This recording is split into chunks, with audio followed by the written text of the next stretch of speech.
Greetings and welcome to the Owatonna Today Show, your community connection since 1991. Today is Wednesday, the 13th of September of 2017. My name is Pete Connor, and I'll be your host for today. We've got Jared Hendricks from Owatonna Public Utilities, who is not going to play any tricks on me today about quizzing. He better not. And then we're going to take a trip to Hawk Ridge in Duluth, Min, as the hawk migration is about to begin. So we'll be looking at that as well. But specifically, Jared will be bringing us some good information with respect to support of the hurricane problems that we've had across our southern part of our state. So at any rate, we're gonna take just a bit to tell you that we'd like to know what you think about Owatonna Today and who you'd like to see on the program. So if you have any individuals that you believe would deserve some recognition, or you have an event that you would like to have some publicity on, why don't you let us know about that by giving us an email at owatonnatoday@charter.net, or by calling Leanne at 390-5751. And now we're going to take a quick break for some messages, and we'll be right back with Jared, so please stay with us. Hi, I'm Jody Voisin with the staff at Fairview Animal Medical Center, your other family doctor. Fairview Animal Medical Center is a proud supporter of the Owatonna Today Show. Hi, I'm Betsy Linger from the Owatonna Foundation. Your generosity has made Owatonna a better place to live by benefiting our community, the arts, recreation, and education. Please consider a donation today. The Owatonna Foundation is a proud sponsor of the Owatonna Today Show. Welcome back to the Owatonna Today Show, your community connection. And Jared, welcome back. Thanks for having me, of you. course. Yeah, absolutely. And I promise not to play any tricks on you this time.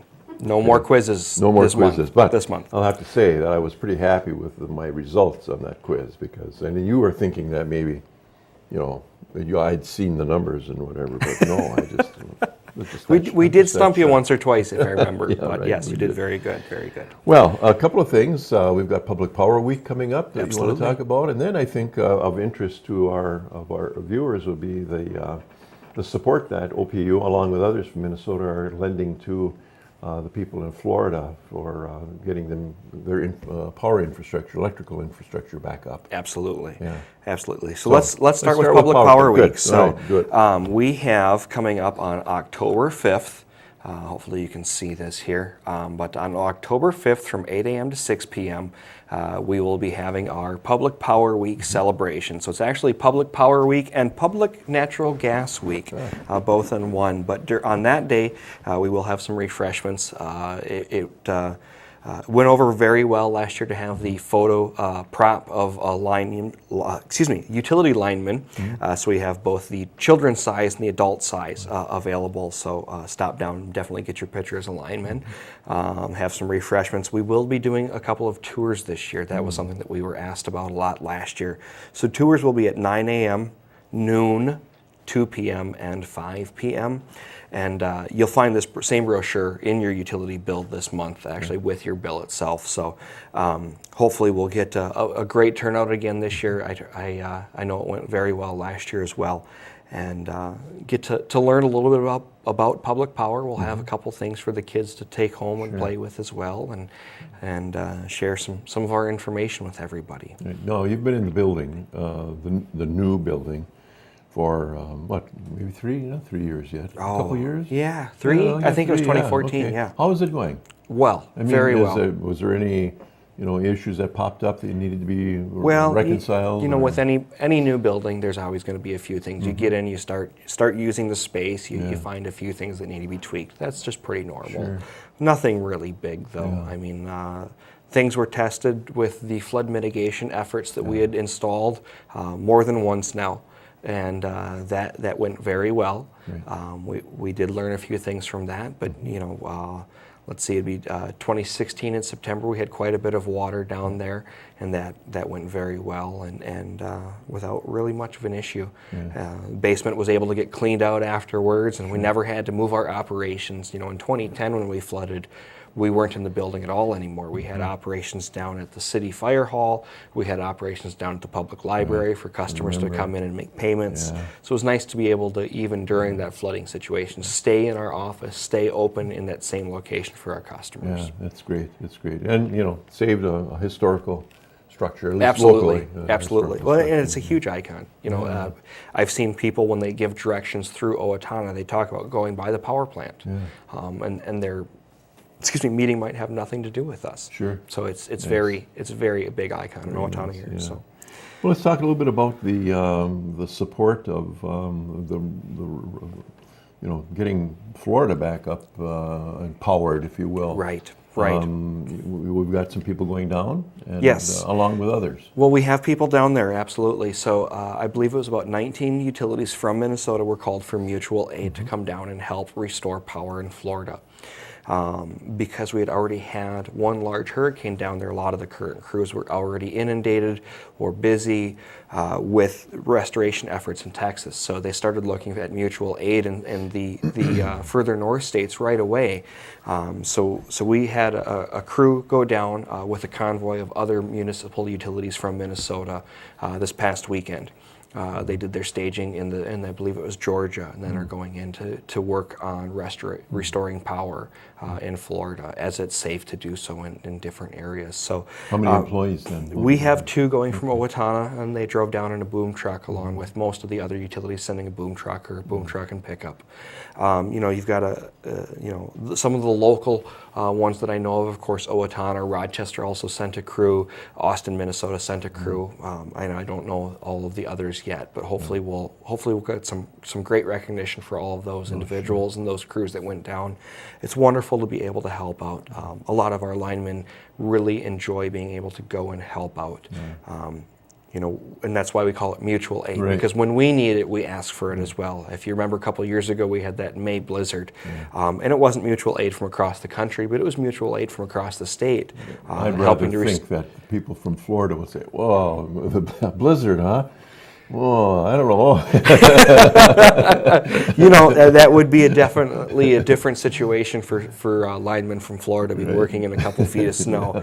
But I'm sure if we had a major disaster in blizzard country, and should we have major problems, I'm sure that they would step up to the game as well. Well, mutual aid is kind of an interesting thing. I know with fire, oftentimes, that someone will come from a neighboring town, but then another neighboring town from that town will come to have a vehicle and a piece of apparatus at their different neighboring town. Just they kind of backfill. Yep. So it would kind of be that way, I would say. It's a little bit different with a lineman because we don't send our entire crew down. Usually, you've got a fire. The entire fire crew is out there. It's not necessarily just one truck and two guys.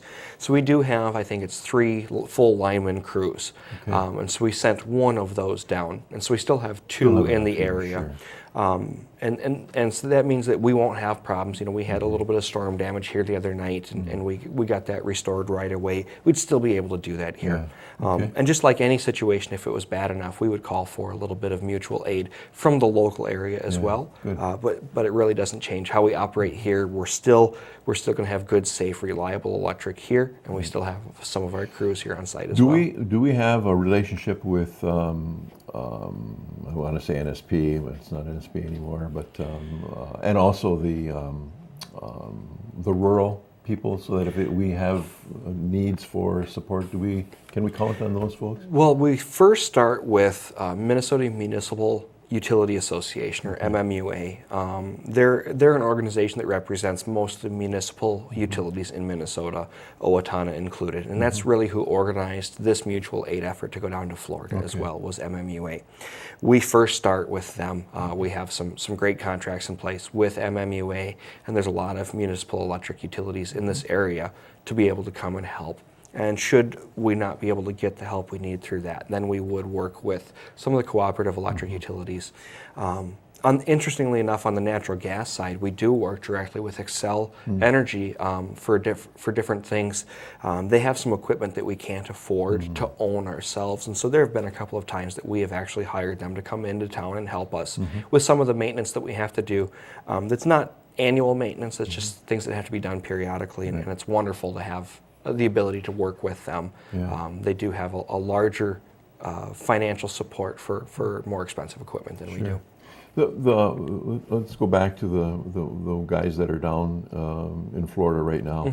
It's a different environment. I mean, obviously you're in an emergency situation. Water and electricity, you know, they don't mix very well. They don't mix safely. That's for sure. The training that the guys have had to come to work with OPU, is that satisfactory to do the work that has to be done down in Florida now? Yes. Now, that doesn't mean that they don't talk about safety beforehand, during, and after as well. You know, when the crews met in Rochester, they did have a large all-crew safety briefing over in Rochester before they did their convoy down. But it's no different than working around the Owatonna area when we have flooding situations. They will work in safe areas, and when more areas become safe to work in, they'll move into those areas to work in those areas as well. Sure. But absolutely, it doesn't matter if you're a lineman here in Minnesota or a lineman down in Florida or over in California. They do have all the same training and education. Of course, you have different climate experiences, but you do have all the same safety and training and education. And the Florida people are in charge. They're going to be doing they're going to be. Yep. We're doing this is what we want you folks. We're there to support their efforts. Exactly. Yeah, absolutely. Yeah. As we come on to colder weather, I don't want to talk about it, but we think about gas supply and the like. You know, those things that we count on. How are we looking for the upcoming heating season? Very well, very well. You know, we continue to have more supply than needed into Owatonna. We have the ability to serve all of the community as it expands and continues to expand for the foreseeable future. You know, we of course had a couple years ago, we had some pricing problems, and since then we've changed some of our strategies to help mitigate that pricing risk, and that's been going very well. You know, we had that natural gas rate decrease last year. You know, we're in our budget season right now, and preliminary it looks like we'll probably be seeing a little bit of a decrease again this year as well. When you talk about the pricing issues, is it a SIMPA-driven pricing process, or is it a local utility driven? Well, actually, SIMPA doesn't involve themselves with a natural gas utility at all, so they're just on the electric side. We work with an agency that helps us purchase our natural gas and do our hedging, different things like that. And that's, I don't know all the details of that, but we definitely have enough natural gas, and things are looking very well. You have someone or a group of people down at OPU that handle that? We have one person that's in charge of the overall purchasing, and then we have people that deal with some of the daily purchases as well. But we're, like I said, we've got an agency that handles most of that now, and they've been able to do even a better job than we were able to. So, Any idea? Can you tell how many folks we have at OPU now, employees? Oh, you know, we still kind of float around about that 55 to 58 range right now. I'm not sure the numbers right offhand. Well, when you think about the size of our community, you know, and we love it when we can go flip the switch and on it comes and flip it, you know, and it's, so. Absolutely. Well, good. Thanks for the update. A lot of stuff going on down there and away from down there. And thanks to all of you for the work that you're doing. Look forward to having you back in a month's time, I guess. Sounds good. 2 months, I believe. 2 months. Okay, yes. Very well. Whatever, you know when. Okay, and thank you for being with us today.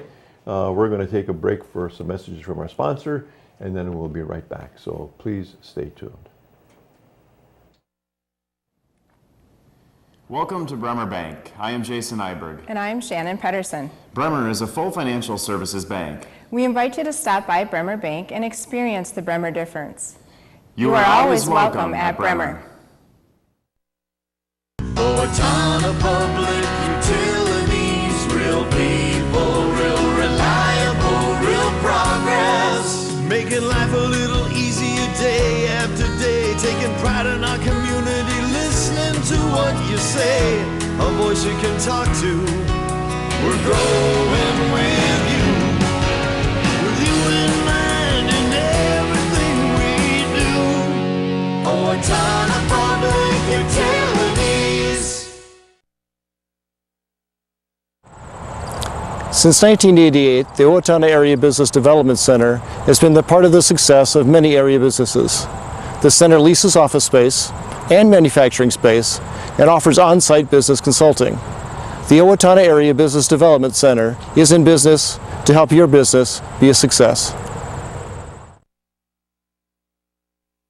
Hi, I'm Rick Smith, Golf Course Superintendent of the Brooktree Golf Course.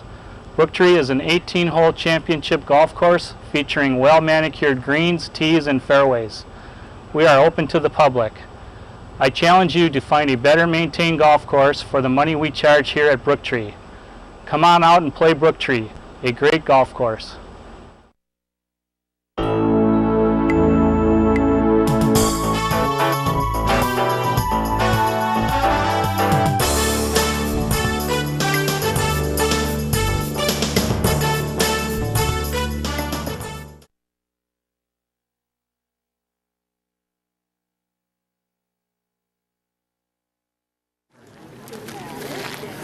Hawk Ridge,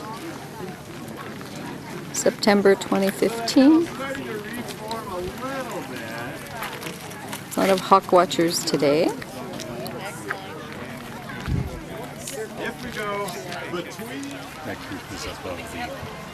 Oh, I found a kettle. Right above Diagonal Road. Not very high. Just above the first dark gray cloud. Oh, nice. There's a kettle of broadwings. Yeah, they're in the woods. You don't realize that there's 12 different types of raptors hunting, plus... I know. It's like, oh, well, Merlin's not talking. Is that a Merlin? It is a Merlin. So we've got two different birds for you this time. I'll give you a second to come on over. So we've got a little bit of variety. We have a Merlin here on my left, your guys is right, and a sharp-shinned hawk. So we've got two females for you, both hatch years. And so this is a really good way that you can compare some of the differences between our two birds that we've got. So we've got one member of the falcon family and one member of the accipiter family. And you can see they're pretty similar in size right here. This is actually pretty exciting for me. I've only held the male Merlins before, so she feels pretty nice and solid in my hand. Of course, females are a lot larger than the males when it comes to raptors. And it's going to be hard to get her to look at you guys, because she's very interested in seeing who the heck is holding her like this right now. But as she is doing her lovely beak demonstration right here, you can see a special feature that falcons have. They've got what we call a toenail tooth. So you can see, if you're up close at least, she's got a little extra bump on the bottom of her beak there, or actually on the top part of her beak. And that means that when she grabs something in the air, she doesn't necessarily have to use her talons to kill it the way that a Sharpie will, a sharp-shinned hawk. She can actually fit that toenail tooth right around the vertebra of her prey and just twist and snap it right there in the air. So that is very good for falcons because they are all about speed. So we'll see if she wants to work on this here. You can see that falcons have really, really pointy wings, and they have nice torpedo or bullet-shaped bodies. So that's going to enable them to be really, really aerodynamic and to basically go at high speeds. If you compare that to a sharp-shinned hawk's wing in our accipiter family, you can see it's much more rounded, a little bit shorter in proportion to her body length, and that's going to enable her to be much more maneuverable. So these are both hatch-year birds, and especially with our sharp-shinned, there's a couple different plumage cues we can look at to tell us that she just hatched this year. Tell us about that. So yeah, for the sharp-shinned hawks, we can tell that this is a hatch-year bird because it has yellow eyes. So if you look at this bird's eyes, they're a nice yellow color. When they get older, it'll turn into a more orange color, and then their third year, they'll get the deep red, and they'll keep that for the rest of their lives. Another way that we can tell that this bird is a young bird is by its plumage. So it has vertical streaking on its chest, and it's a really nice white with brown streaking. When they get older, they'll get kind of a horizontal barring, and it'll be a really rusty orangish color. Also, the color of this bird's back right now is a brown. When they get older, they will turn into a slate gray color. All right, since we do have two, we're gonna start letting these guys get on their way since they were just banded here, so they are migrating and they've got a long ways to go. I'm gonna have you leave your left hand on each side, hold your right hand out in a C, just like that. Very good. Push her around so we can put your right hand here. All right. Just like that. So right over my hand, so a little bit lower. Right, so you're like a little lower. Yeah, there you go. Okay, yep, you don't have to squeeze quite that hard. Come over here. You're gonna put, yep, you're good, you're good. You wanna put your other hand around the back? So just like that. Yep, right over her back there, a little bit lower, right over your other hand. Okay, there you go. Feel good? Yeah. All right, look at Ben, he's gonna take your picture. So if you want to hold it right in front of your chest. Okay. Excellent. All right, and then we're going to count to 3, and you're going to hold her up just like the Statue of Liberty again. And then on the count of 3, you're just going to give her a toss up into the air. Ready? 1, 2, 3. And there she goes. Eye color. So if you look really close, this bird has a really pretty gray eye color. And if it were to be a female, it would be more of a brownish color. And on its breast, you can see the really pretty kind of rufous red color looking on its chest. And on the back, it has a really pretty gray color. And I'll move my fingers around a little bit so you can see. Hold on a sec. Harriers are really docile. They're really kind of chill. So you can see they also have lots of wing. They're white rump patch. Yep. So as they're flying, that's one thing that's kind of a key indicator of what this bird is that white rump patch. As this bird gets older, it will continue to have that white rump patch, but one thing that will change about this bird drastically is the rest of its color. So that eye is going to turn into a really pretty yellow color. And these ones, when they're older, we call them the gray ghost. And that's because they turn pretty much all gray and they have really pretty dark wingtips. So this bird, I've actually never seen an adult male harrier before. They're really cool to see, I guess, though, because they're so gray. They are. And it's pretty spectacular. The females are going to stay looking about this same color. And as I was walking up with this bird, I heard one of the little girls that's been here for a while say, "Whoa, its face kind of looks like an owl." And she was exactly right. So that might be something that you're noticing right now, that on its face, it has those facial discs. So those markings and those feathers that make it kind of round around their face. And as I'm talking, if you'd like to, you can put your hands like a C back behind your ears. And as I'm talking, you might notice that my voice because of those facial discs.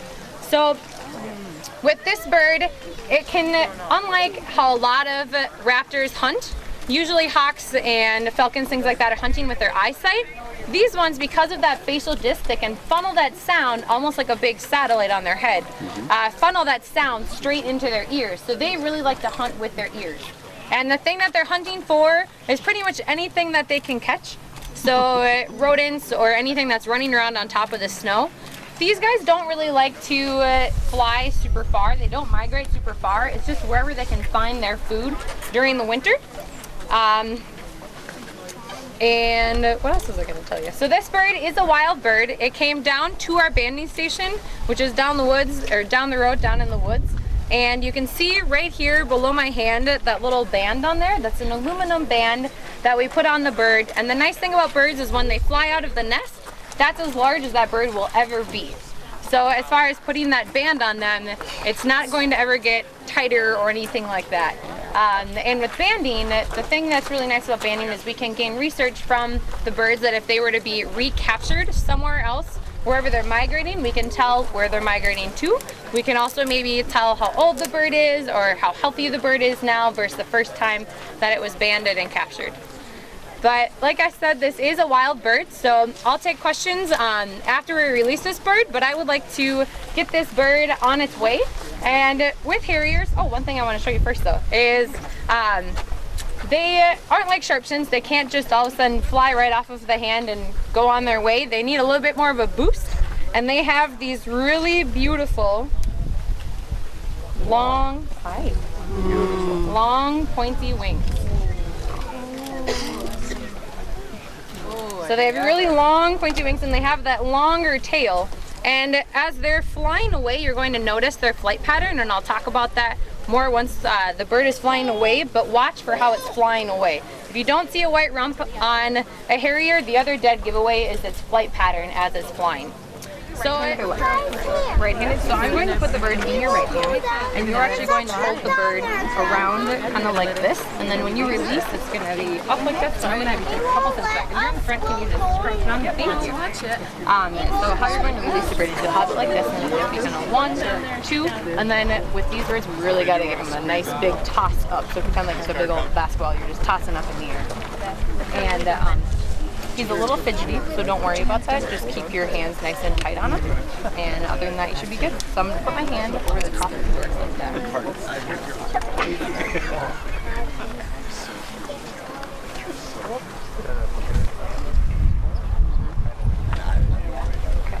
Since your hands are so big, you don't actually need your other hand. So you can just set that one by your side. So right over here, right over the stairs. And folks, we're going to do it on the count of 3. You ready?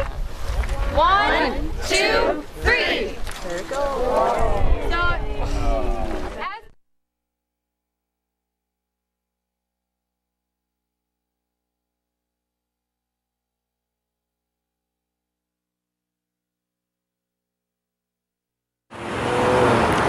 Cedar Valley Services, located at the corner of Rose and Grove in Owatonna, provides an array of services for people with disabilities in Steele County. CVS thanks the entire community, especially our business customers, for supporting us in Owatonna for 43 years. Thank you from CVS.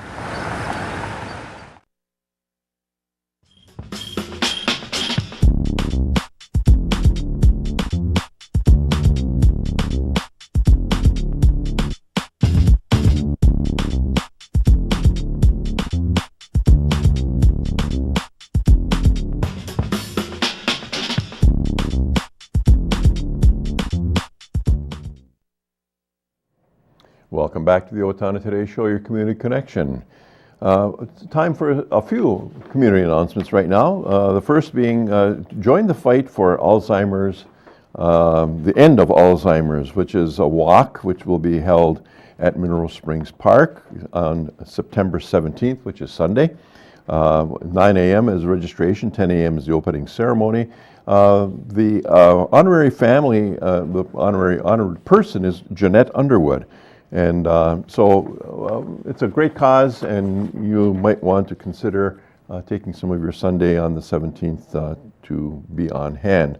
Courage Kenny Rehabilitation Institute of Owatonna Hospital is offering a free program designed to help older adults manage falls and increase activity levels.